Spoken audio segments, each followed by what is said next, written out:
It looks like just another hydration product, but behind the packet is one of the most brilliant category creation plays of the decade.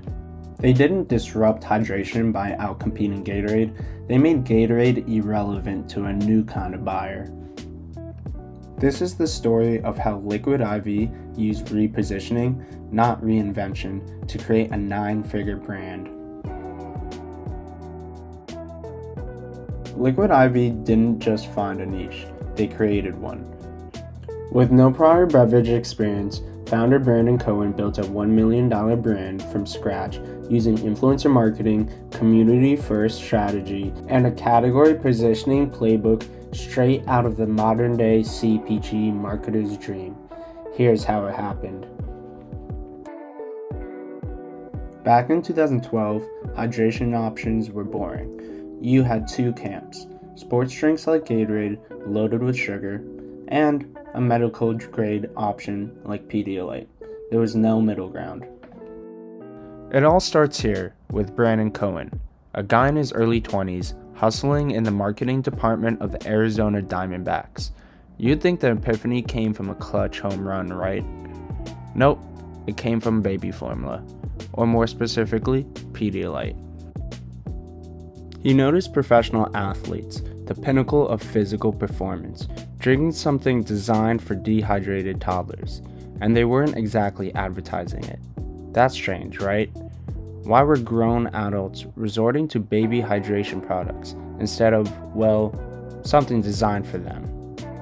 So naturally, Brandon dug deeper, and what he found wasn't some Silicon Valley super ingredient. It was oral rehydration therapy, or ORT, a simple formula of sodium, glucose, and potassium developed by the World Health Organization to fight life-threatening dehydration in developing countries.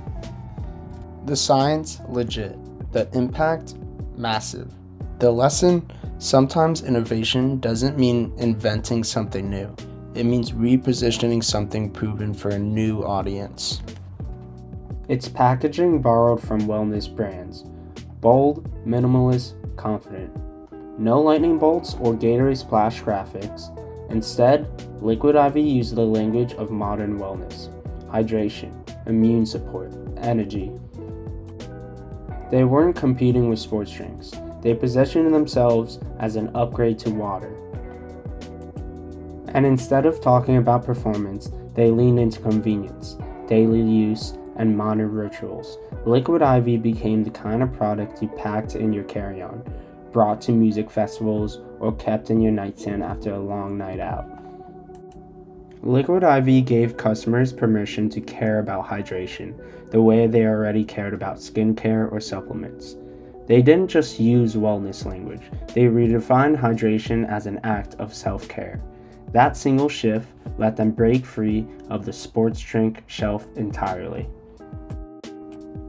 But the real unlock was their go-to market strategy. Liquid I.V. skipped traditional ads. They started with micro-influencers gifting product, encouraging UGC, and fostering organic hype. At the time, this was rare. The brand focused on real-world niche communities, wellness coaches, runners, travel bloggers, and instead of scripting the content, they let the influencers tell their stories. Then came the celebrity wave. In 2019, Justin Bieber posted about it. So did Kylie Jenner, and overnight, Liquid I.V. became a status hydration brand. You weren't just buying electrolytes, you were buying into a lifestyle. This wasn't accidental. Cohen and his team targeted community-first virality, word of mouth, not billboards. People trust people more than packaging. They let the audience tell the story. Athletes used it post-workout. Travel influencers use it for the jet lag. Partygoers, you already know. But they didn't rush into shelves. They waited until they had a strong consumer pull, the kind that made people ask for it by name. Once the hydration SKU had momentum, Liquid I.V. launched functional extensions: energy, immune support, and sleep. Each line followed the same formula: solve a problem, make it feel premium, and position it as a part of their daily health stack. each new product deepened their presence in function-first hydration. In short, they grew not by adding noise, but by reinforcing their narrative. And in 2020, Unilever acquired the brand in a multi-million-dollar deal. Why? Because Liquid I.V had what most beverage startups don't: a loyal community, a distinct brand position, and an omni-channel distribution already in motion. Liquid I.V is a modern case study in building a brand the right way. They didn't fight the market, they reframed it. They didn't invent hydration, they made it aspirational. That's how Liquid I.V turned a college idea into a hydration empire. If you like this breakdown, subscribe for more.